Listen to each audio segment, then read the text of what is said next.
I'll show you how to add music to your Facebook profile. If you find this guide helpful, please subscribe and like the video. It really helps. Open the Facebook app and go to Setting and Privacy. Scroll down and look for the Page Details section. Tap on it.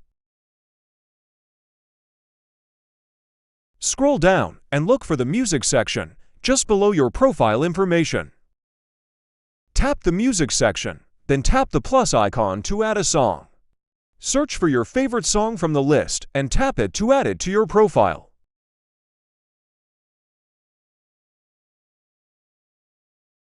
You can add multiple songs. After select the song, tap back.